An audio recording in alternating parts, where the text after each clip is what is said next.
Hey hello, balik lagi di channel Spoiler Moon dan kita akan lanjutkan lagi kisah hidup Fang Yuan. Di part sebelumnya, Fang Yuan berhasil memasuki gua surga Paus Naga Biru dan dia memanfaatkan waktu itu untuk menjarah semua sumber daya yang ada serta melakukan penjelajahan melalui tugu prestasi.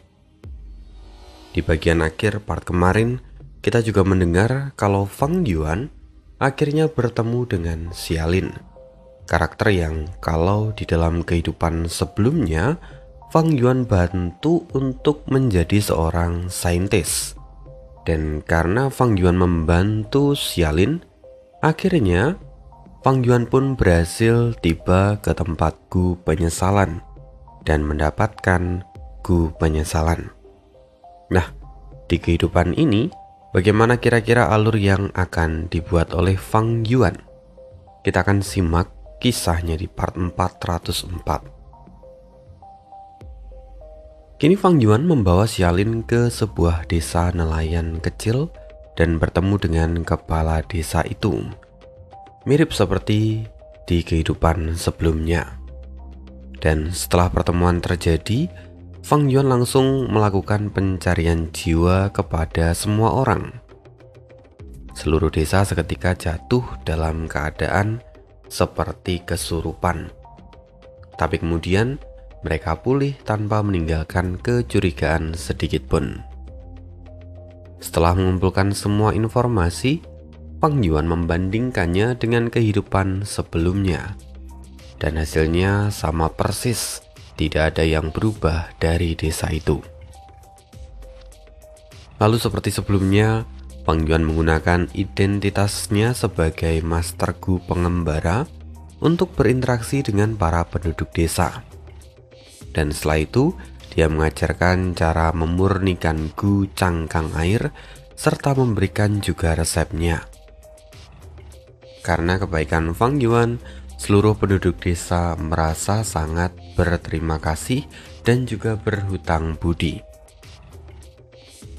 Fang Yuan bahkan membawa mereka ke dasar laut untuk berlatih menggunakan Gu cangkang air. Ia juga mengajarkan beberapa metode penyembuhan guna mengurangi korosi yang diakibatkan oleh minyak hitam.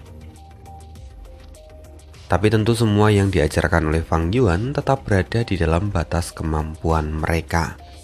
Dan selama proses itu, Fang Yuan juga memusatkan perhatiannya pada Xiaolin. Di kehidupan sebelumnya, Fang Yuan hanya memberikan Gu cangkang air pada Xiaolin. Tapi kini, dia berniat untuk membimbingnya dengan lebih serius. Dengan metode jalur kebijaksanaan, Fang Yuan langsung mentransfer pengetahuan ke dalam pikirannya, sekaligus juga memperbaiki berbagai kesalahan yang dia punya. Dan Fang Yuan sendiri tidak tinggal lama di sana.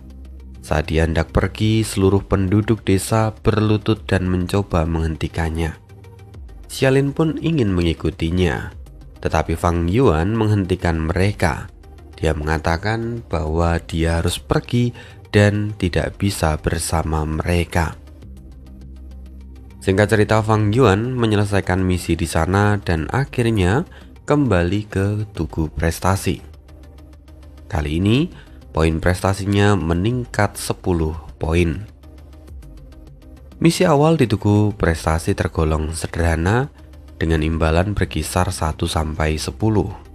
Dan kali ini, Fang Yuan mendapatkan 10, itu artinya hampir tidak ada cacat pada solusi yang dia berikan. Semua itu terjadi karena selain Fang Yuan membantu mengumpulkan minyak hitam, tetapi dia juga mengajarkan pada penduduk desa cara untuk bertahan hidup. Ya, kali ini benar-benar menyelesaikan misi itu dengan sempurna. Kemudian, di saat yang sama Shen Chongsheng dan yang lain telah dipindahkan untuk menjalankan misi di tempat masing-masing. Jadi di luar hanya ada satu orang yang tersisa. Dia adalah Miao Mingzhen. Dia menatap keempat sisi tugu yang dipenuhi karakter bergerak. Ekspresinya tampak begitu tenang dan sabar. Samar-samar, dia merasakan adanya hubungan misterius antara dirinya dengan Tugu Prestasi. Namun, perasaan itu sangat halus, tapi juga nyata. Sayangnya, Miao Mingsen tidak tahu bagaimana cara untuk memanfaatkan perasaannya ini. Cahaya tajam melintas di mata Fang Yuan saat melihat pemandangan itu. Rahasia yang melibatkan warisan di dalam paus naga biru begitu dalam dan bahkan sulit dipahami. Metode apa yang digunakan oleh Yang Mulia Abadi Bumi Surga untuk membatasi para immortal yang ada di sana pun Fang Yuan tidak dapat mengetahuinya. Metode itu tidak meninggalkan jejak apapun, seolah semua itu adalah hukum alam di sana. Para immortal tidak dapat saling menyerang. Mereka juga tidak bisa melukai para penduduk di dalam dunia kecil ini. Walaupun sebenarnya aturan itu tidak sepenuhnya mutlak.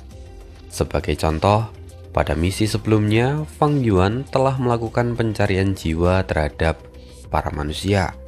Dia bahkan juga mentransfer sejumlah besar pengetahuan kepada Xialin melalui jalur kebijaksanaan. Bukankah semua itu termasuk campur tangan terhadap para penduduk? Ya, itu memang benar. Tetapi dalam melakukan hal itu, Fang Yuan tidak punya niat jahat. Dia justru membantu mereka.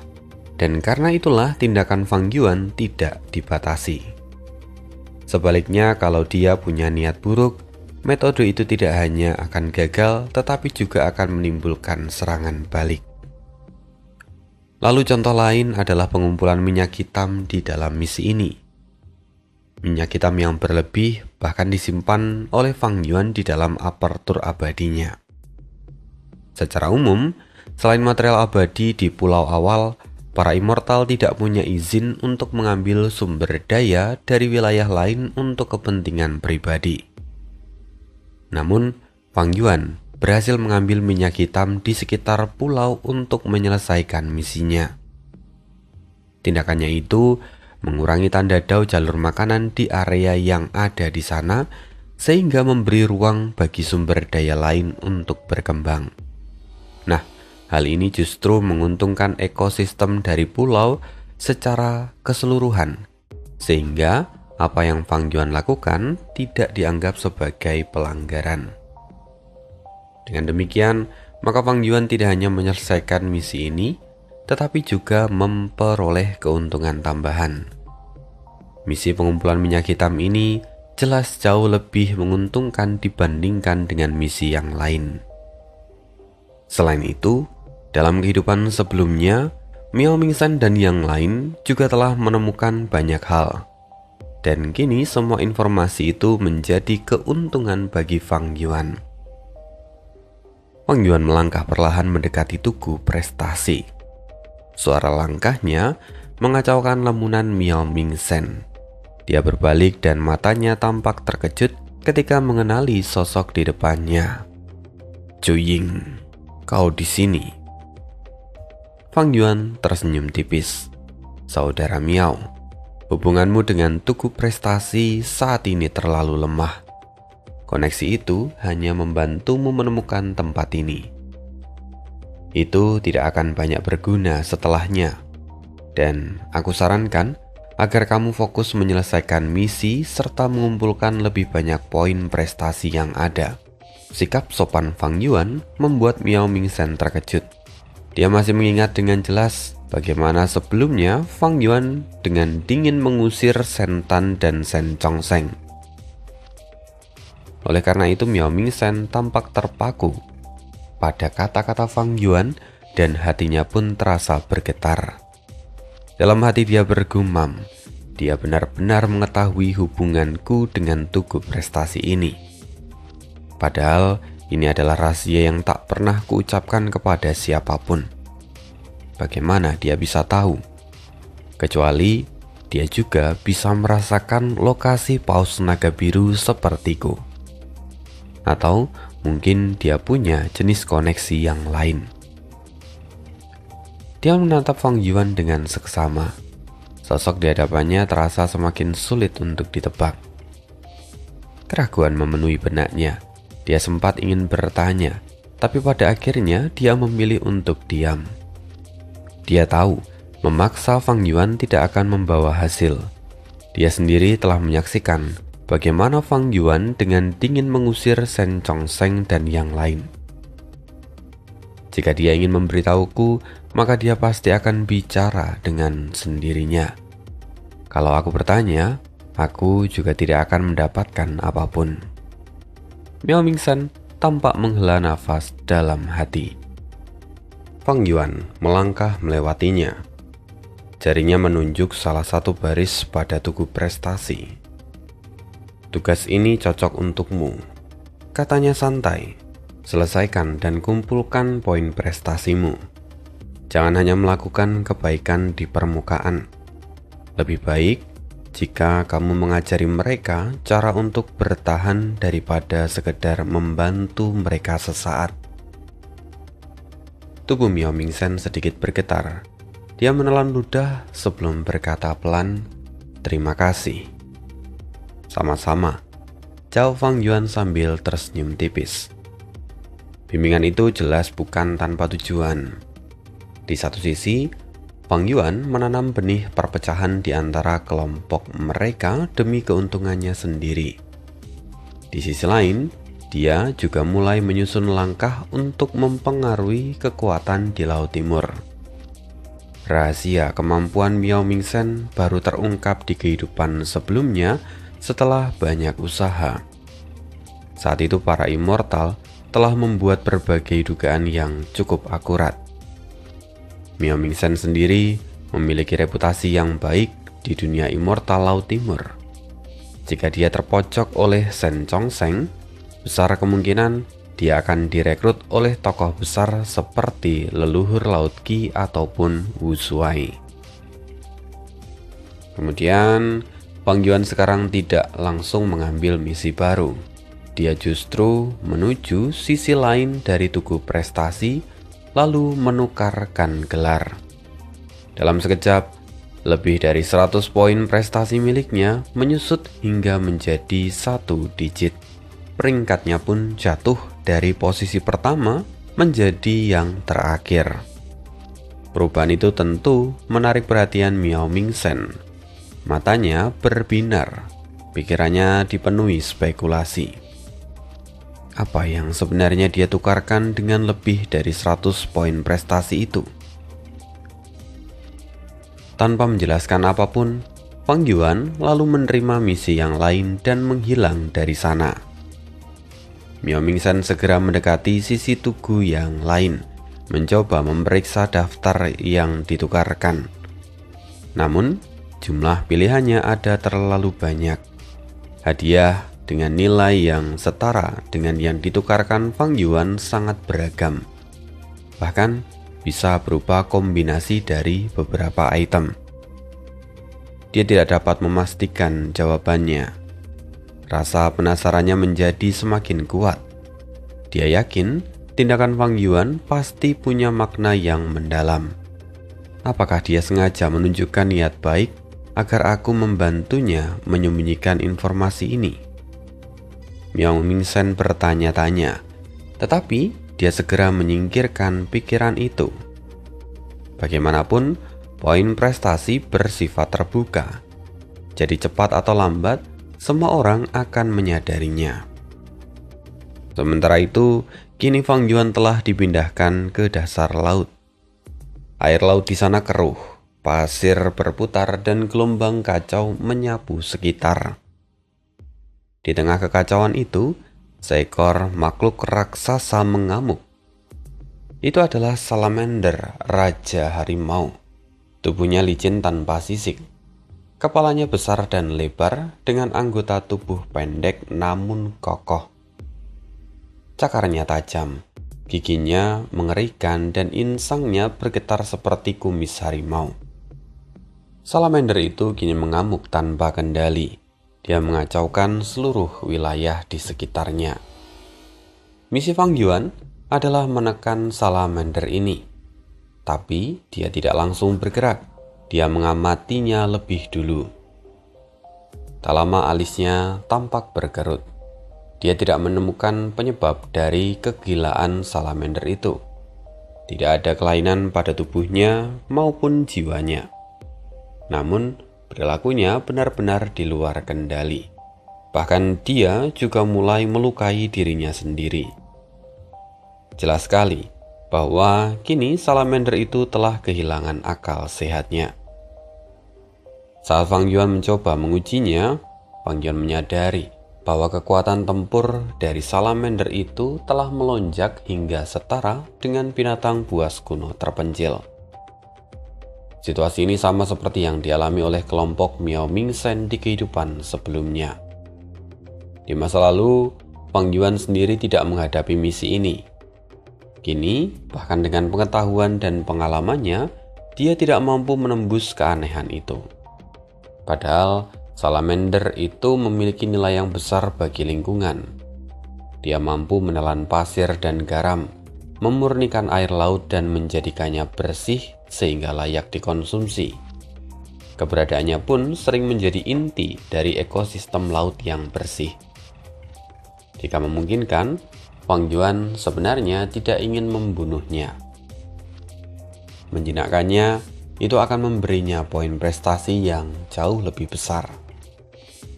Tapi pada akhirnya, kondisi saat ini tidak memberinya pilihan.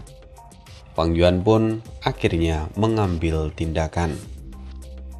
Pertarungan berlangsung singkat. Salamander itu tewas. Mayatnya disimpan di dalam aparatur abadi Fang Yuan sebagai keuntungan tambahan. Lalu Fang Yuan kembali. Sementara itu Ren Xiuping, dia juga kembali ke pulau awal. Dia melihat di sekitar tugu prestasi, para immortal telah berkumpul. Lalu saat melihat dia datang, Shen Xiao berkata, "Selamat saudara Ren, kini kamu berada di puncak papan prestasi." Ren Xiuping tertegun, dia tampak tak percaya. Namun setelah melihatnya sendiri, wajahnya berubah antara terkejut dan juga gembira.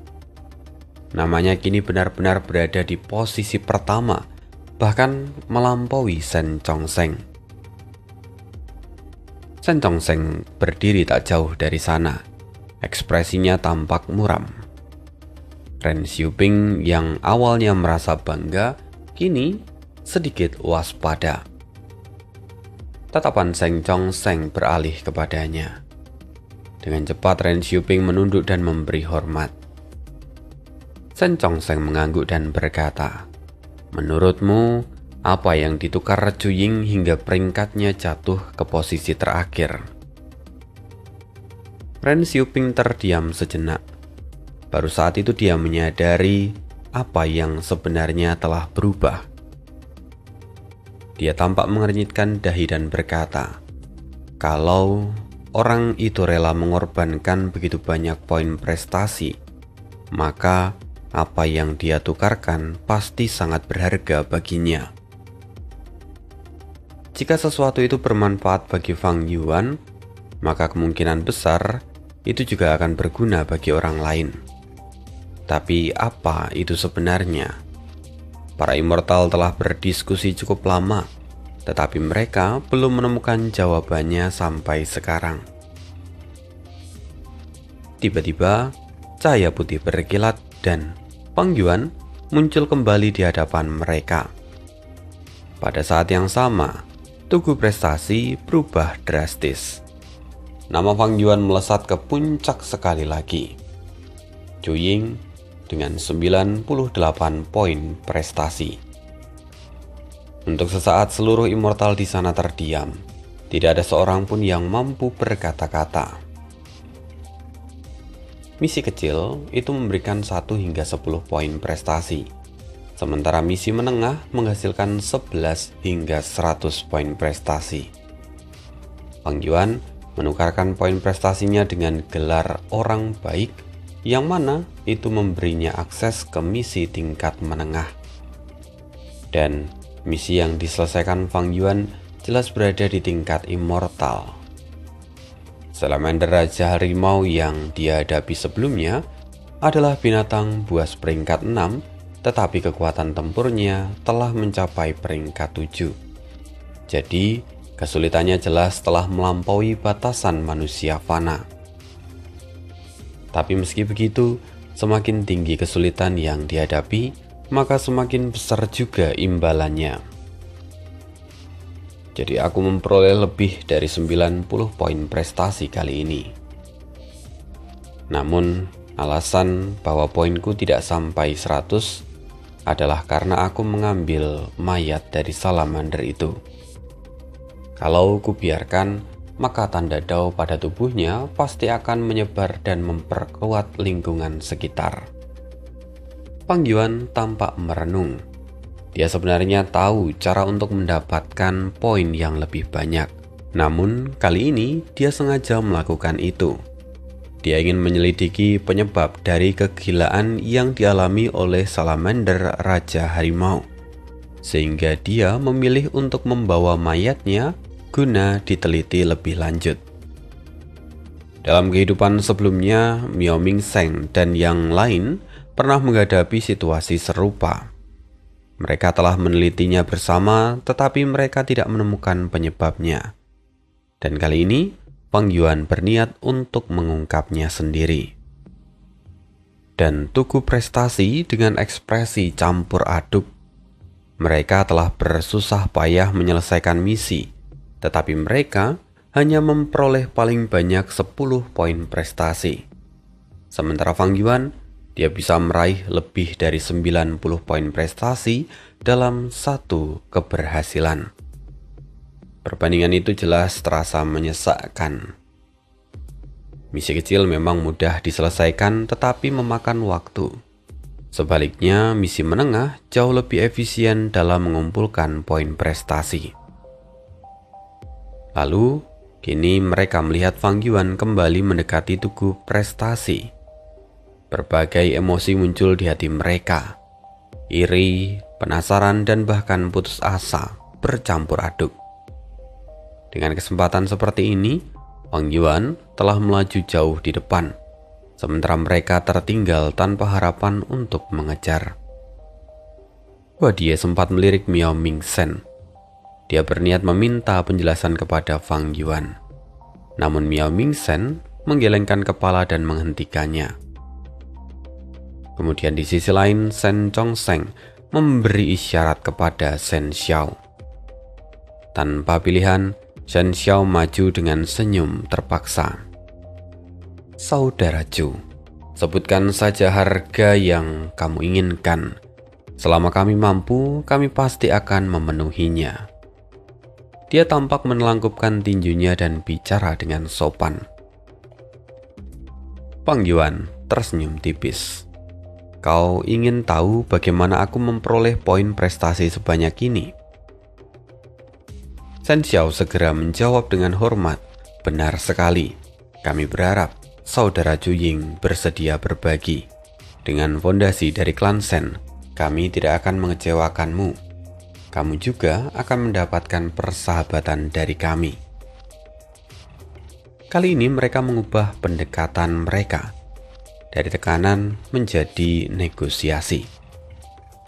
Fang Yuan tertawa pelan. Baik, gunakan warisan sejati klan Shen sebagai imbalannya. Mata Shen Chongsheng sedikit berbinar. Dia tidak menyangka bahwa Fang Yuan akan setuju secepat ini. Warisan apa yang kau inginkan? Tanyanya. Terserah. Jika tidak ingin memberikan warisan, Ku Immortal juga boleh. Jawab Fang Yuan dengan santai. Ekspresi Shen Chongsheng menegang.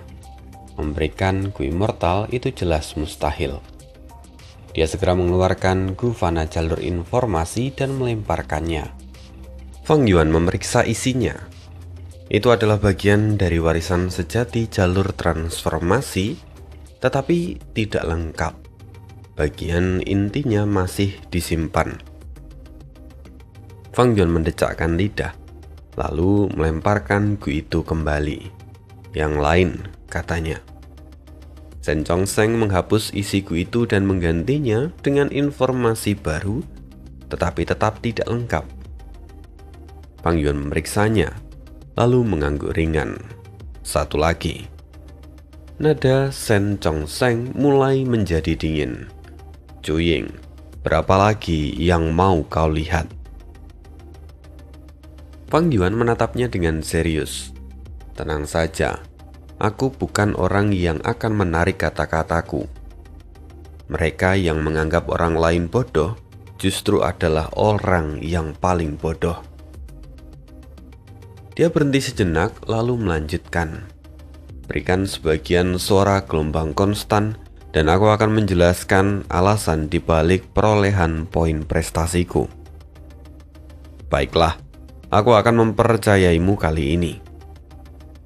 Tanpa ragu, Shen Chongsheng mengeluarkan sebuah keong dari apertur abadinya dan melemparkannya.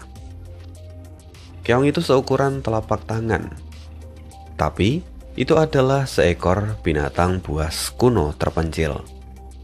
Di dalamnya tersimpan suara gelombang konstan, material abadi peringkat 7 jalur suara.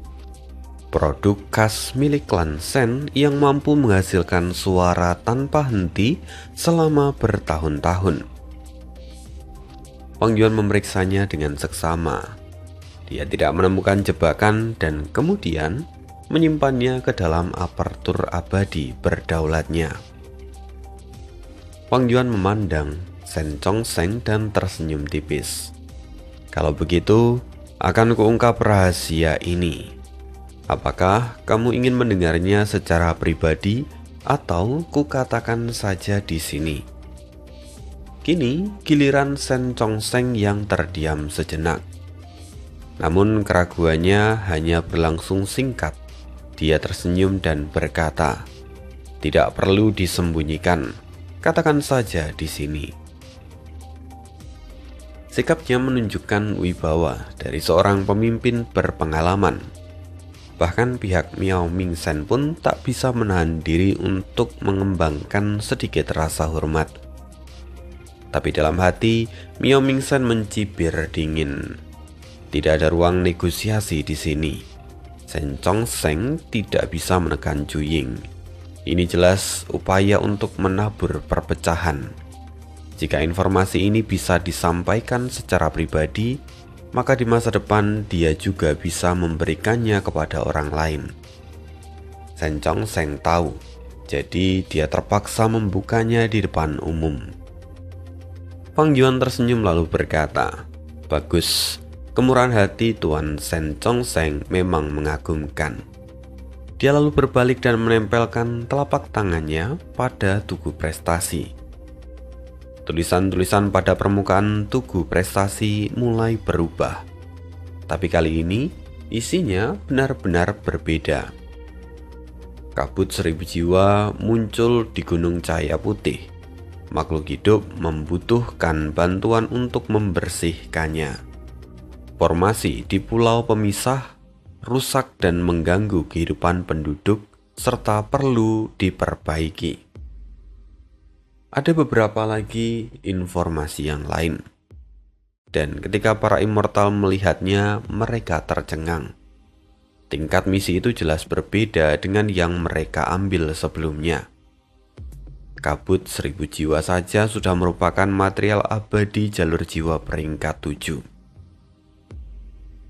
Shen Xiao menatapnya dengan mata berbinar. Ini benar-benar misi di tingkat immortal. Sementara misi sebelumnya hanyalah di tingkat fana. Perbedaannya jelas sangat mencolok. Dia segera meniru Fang Yuan dan menempelkan tangannya ke tugu prestasi. Namun ekspresinya tampak bingung. "Mengapa aku tidak bisa menerima misi ini?" Fang Yuan tersenyum ringan dan berkata, "Tentu saja tidak bisa. Aku menggunakan poinku untuk membuka akses ini." Kata-katanya langsung menarik perhatian semua orang. Namun Fang Yuan berhenti di situ. Shen Xiao mulai gelisah. Dia menelangkupkan tinjunya dan berkata, "Saudara Zhu, Tolong jelaskan. Fang Yuan menatapnya dengan senyum tipis sambil sedikit mengejek. Mengapa aku harus memberitahumu? Ekspresi Shen Xiao membeku. Kau sudah membuat kesepakatan dengan kami. Fang Yuan mengangguk dan berkata, benar sekali. Kalian bertanya bagaimana aku mendapatkan poin prestasi sebanyak itu. Aku sudah menjawab, aku mendapatkannya dengan menyelesaikan misi ini. Adapun cara tentang membuka misi ini, itu pertanyaan yang berbeda. Semua orang di sana terdiam.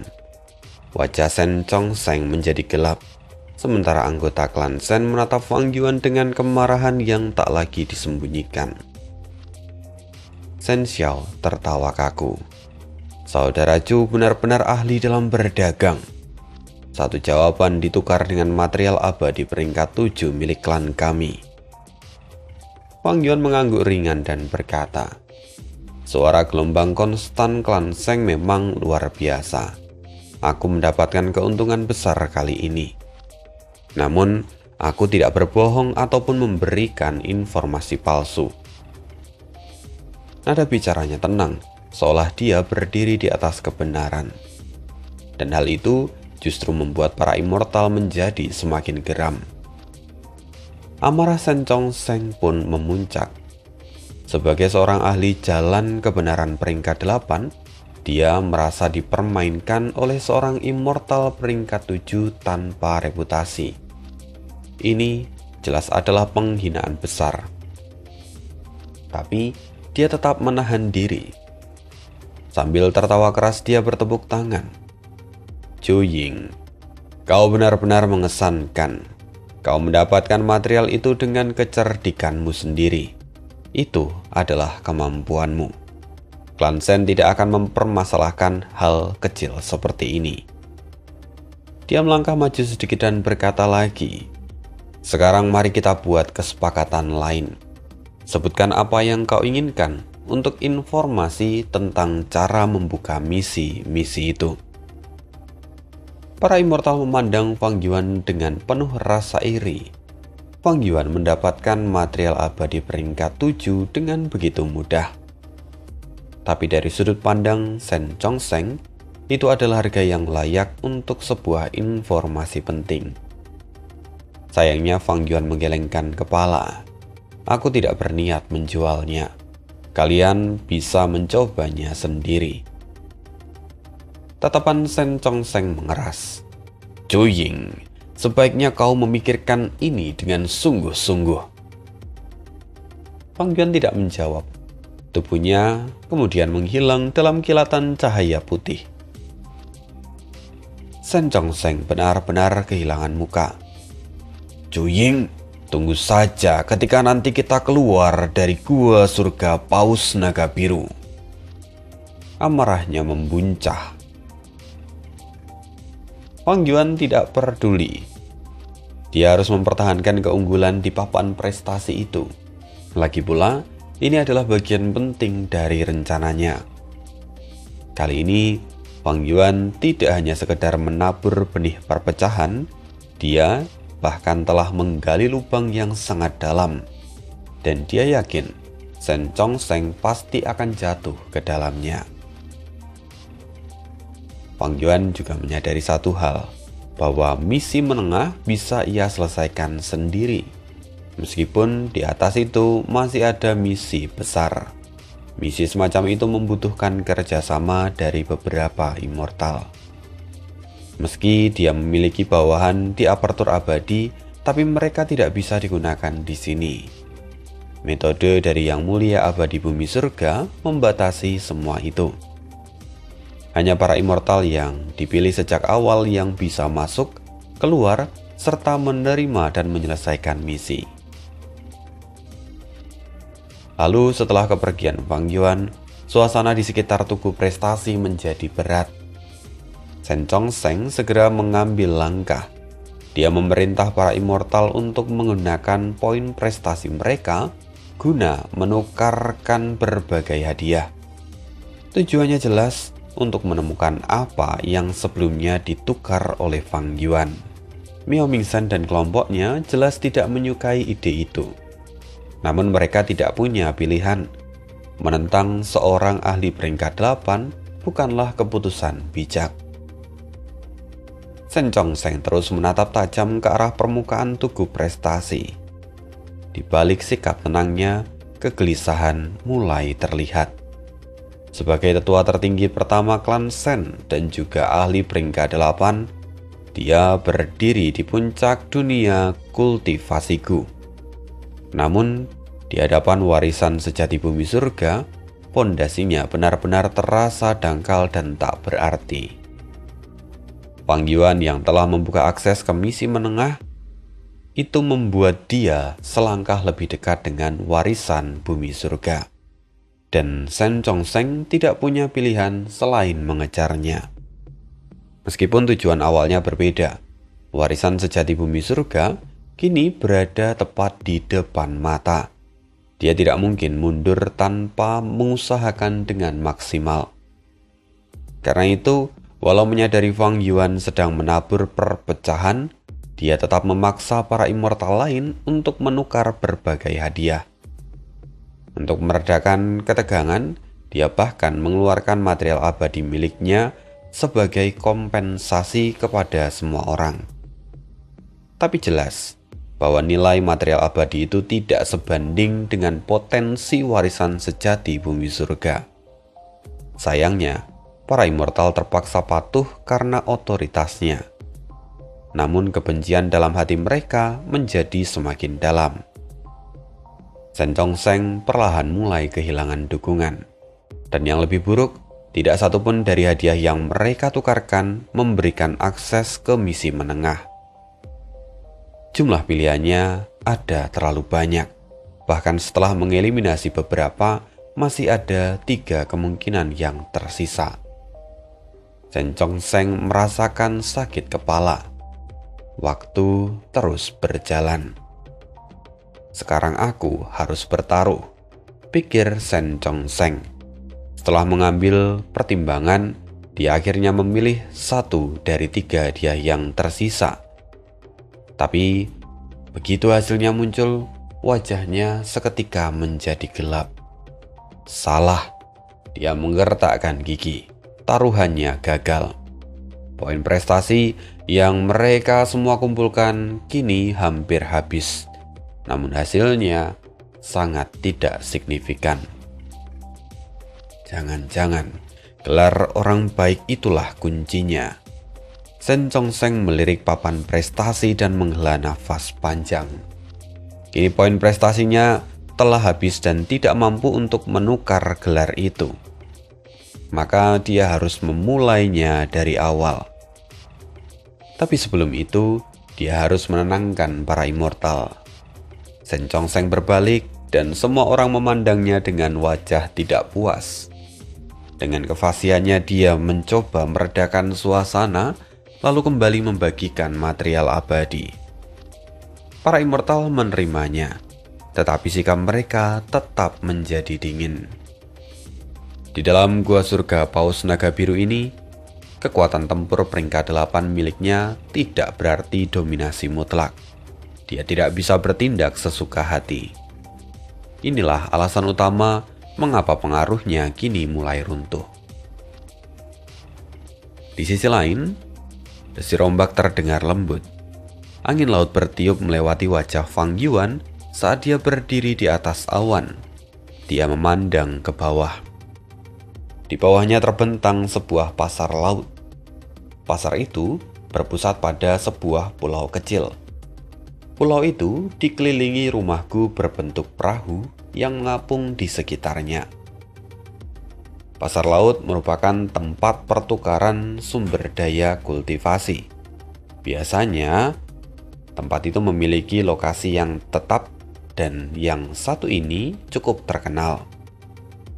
Namun karena pulau itu akan terendam air laut selama setengah tahun, pasar ini hanya buka dalam periode tertentu. Meski begitu, setiap kali dibuka, para Master Gu dan berbagai kekuatan di sekitarnya akan berkumpul. Fang Yuan sangat akrab dengan tempat ini. Di kehidupan sebelumnya, dia pernah datang kemari. Saat itu, Xiaolin dijebak oleh seorang pedagang licik. Misi Fang Yuan adalah menghukum pedagang itu dan dari situlah dia menyelamatkan Xiaolin. Tapi kali ini berbeda. Dia menerima misi tingkat menengah dengan skenario yang sepenuhnya berubah. Pasar laut kini tampak ramai. Manusia dan duyung berlalu lalang. Suara tawar-menawar terdengar di mana-mana. Di tengah keramaian itu, Xiaolin muncul. Dia berjalan di atas geladak, mengamati barang-barang di sekitarnya sambil bergerak menuju inti dari pulau. Kini auranya benar-benar berbeda. Matanya penuh semangat. Gerakannya terasa mantap. Setelah mengalami situasi hidup dan mati, serta menerima bimbingan dari Fang Yuan, dia kini telah berubah drastis. Dari kejauhan, Fang Yuan mengaktifkan metode investigasinya. Dia bisa melihat radius sekitar 100 li. Perhatiannya tertuju pada bagian di dalam pulau dan juga dasar laut di sekitarnya. Tak lama, sebuah formasi abadi terungkap di dalam persepsinya. Fang Yuan tidak bisa menahan diri untuk tidak mengaguminya. Struktur formasi itu sangat kompleks, gabungan dari jalur bumi dan jalur air. Fungsinya adalah menopang pulau, mengatur arus laut serta menjaga keseimbangan lingkungan di sekitarnya. Namun, kini formasi itu telah rusak. Bagian jalur bumi mengalami erosi parah, sementara bagian dari jalur air relatif masih utuh. Awalnya, jalur bumi dan jalur air berada dalam keseimbangan. Namun kini, setelah jalur bumi melemah, jalur air menjadi lebih dominan. Akibatnya, pulau yang dulunya bisa bertahan sepanjang tahun, kini hanya muncul di setengah waktu. Sisanya, pulau ini kembali tenggelam oleh karena air laut. Fang Yuan berniat untuk memperbaiki formasi ini. Namun sekarang, kemampuannya belum cukup. Tingkat pencapaian jalur formasinya memang sudah mencapai Grandmaster. Tetapi untuk memanfaatkan tanda Dao alami dan membangun atau memperbaiki formasi, dia membutuhkan tingkatan pencapaian Grandmaster Agung. Selain itu, pencapaian jalur airnya berada di tingkat Grandmaster, sementara jalur buminya hanya di tingkat Master. Padahal inti kerusakan dari formasi ini terletak pada jalur bumi.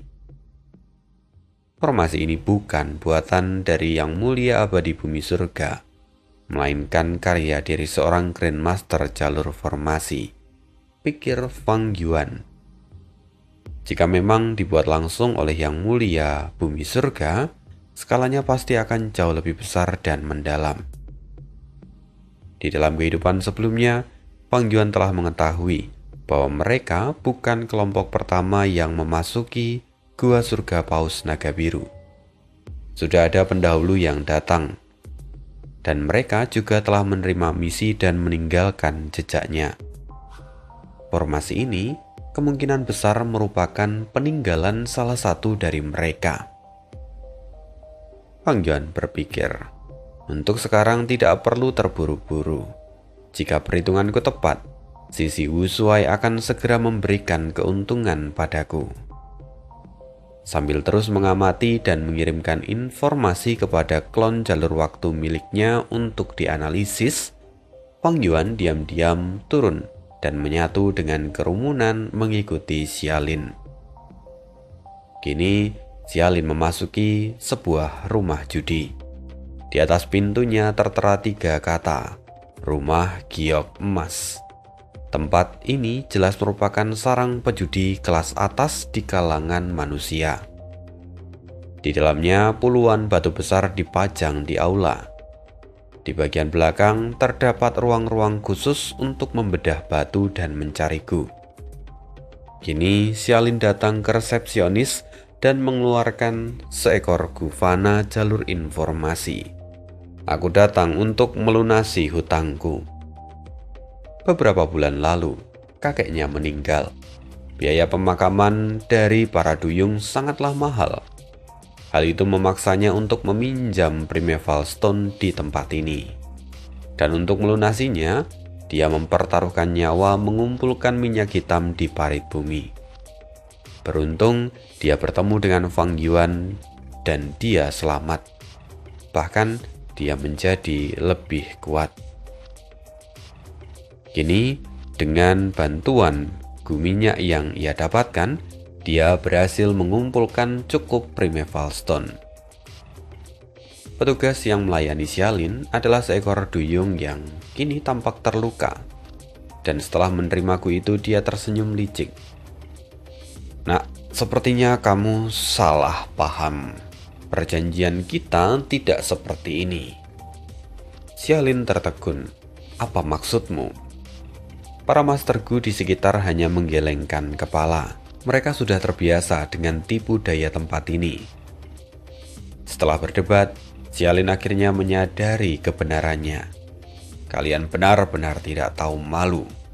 Bunga 10% diubah menjadi 60%. Wajah petugas duyung itu berubah menjadi dingin. "Jangan sembarangan menuduh. Jika kamu merusak reputasi kami, siapa yang akan menanggung kerugiannya?" Xialin mengepalkan tangan. "Kalian kurang ajar. Bahkan jika aku mati, aku akan membongkar kejahatan tempat ini." Petugas duyung itu tersenyum kejam. "Mati? Kau terlalu polos. Kadang hidup jauh lebih buruk daripada kematian." Mata Xialin berkilat tajam. "Kalianlah yang memaksaku." Tanpa basa-basi dia langsung menyerang. Sebuah ledakan menggema. Arus air melesat dengan kekuatan yang dahsyat. Petugas duyung itu sama sekali tidak siap. Tubuhnya terpental dan menghantam dinding, menghancurkan dekorasi yang ada di sekitarnya. Keributan besar pun terjadi. Para Master Gu yang sedang memilih batu segera berkumpul. Kini petugas duyung itu tergeletak di lantai. Dia mencoba bangkit, tetapi hanya mampu mengangkat jari. Sebelum akhirnya dia berhenti bernafas. "Dia mati!" Kerumunan pun menjadi kacau. Xialin sendiri tercengang. Dia baru peringkat 2. Namun kombinasi gu yang diberikan Fang Yuan ternyata mampu membentuk gerakan pembunuh yang jauh melampaui tingkatannya. Dengan satu gerakan, dia berhasil membunuh seorang Master Gu peringkat 3. Kini Xialin tampak berdiri kaku. Dia tidak tahu harus bereaksi bagaimana. Di tengah-tengah kebingungannya, suara Fang Yuan terdengar di dalam benaknya. Mata Xialin langsung berbinar. "Tuan Zhu." Fang Yuan tidak muncul. Sebaliknya, dia memberikan instruksi secara diam-diam. Langkah demi langkah ia sebutkan. Xialin mengikutinya. Dan kini, dia diberitahu tentang bagaimana cara untuk memanfaatkan situasi ini dengan baik. Bukan hanya untuk membela diri, tetapi juga untuk mengambil alih seluruh rumah Gu Giok Emas secara sah dan meyakinkan.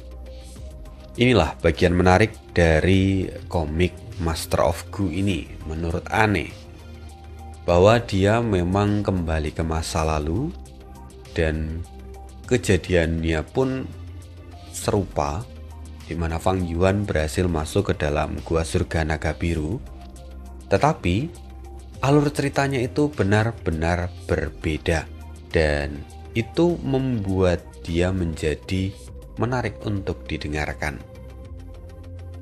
Tentu saja ini masih belum berakhir. Saat ini Fang Yuan kalau mau menyelesaikan misinya, dia harus memperbaiki formasi yang ada di sana. Tetapi pencapaiannya belum cukup untuk melakukan itu. Nah, sekiranya apa yang akan Fang Yuan lakukan? Kita akan cari tahu kisah hidup Fang Yuan di part berikutnya. Terima kasih untuk hari ini, see you again, dan bye.